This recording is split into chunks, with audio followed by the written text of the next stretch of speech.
Hi mga Kardin, so this is Hardinerang Nanay. Once again, welcome to Asian TV Baguio. Welcome to my mom's garden. Welcome to our channel. For today mga Kardin, I'm going to help my mom cut the pink anthuriums. Okay?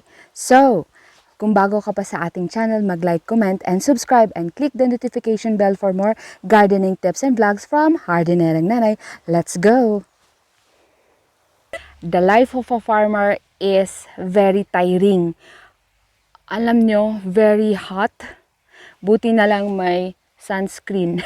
Yes, the life of a farmer is tiring, but there is a joy in every seed that you sow because there is a hope for harvest. Because harvest is an ultimate achievement and satisfaction of a farmer.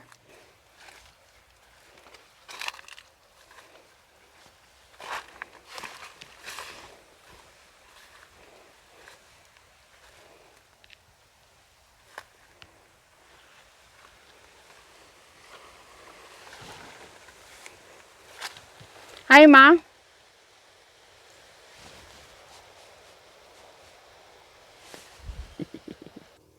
So my mom have white anthuriums over there, white anthuriums, and this one are the pink.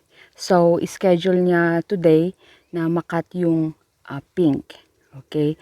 So iba din ang schedule ng white anthuriums. Alright? So that's it. They're very cute. These are the anthuriums na sweetie variety. Ayan, ang cute niya, ang ganda. Here. They're pink. So ito, lumaki na lang ng lumaki. So the way they propagate this one is top cut. This one. They will cut this one. Diba? May aerial roots siya. So if you're going to top cut this one, for example, dito, ikakat dito. So, ito na yung itatanim mo. So, that is the top cut. So, yan ang nature ng anthuriums. They're going to have aerial roots and propagation niya is top cut. For example, dito, meron tayong example dito na na-top cut already. So, yan, natanggal na yan, na-top cut na yan. So, natira ito. You see the nature of the anthurium, ganyan sila. May aerial roots sila. So, this one. There you go. Tumatangkad na ganun. Ay, matangkad na siya talaga. Ka-height ko na lang. And then, sometimes mas higher pa yan. Especially yung mga white ones dyan. Pag nagkataon, ako, tatangkad pa yung mga yan. But, you have to top cut them also para mapropagate.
So that's it mga kardin.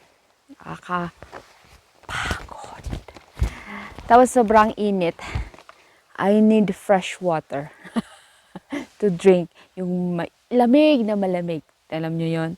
So, yung nakat pala natin is we're going to fix that one, buy the dozen, and then we're going to bring it to the market.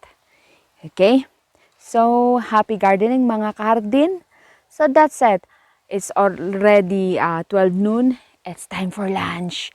And thank you for watching Asian TV Baguio. Tianog kabasan mo. Pan-like kayo, pan-comment kayo.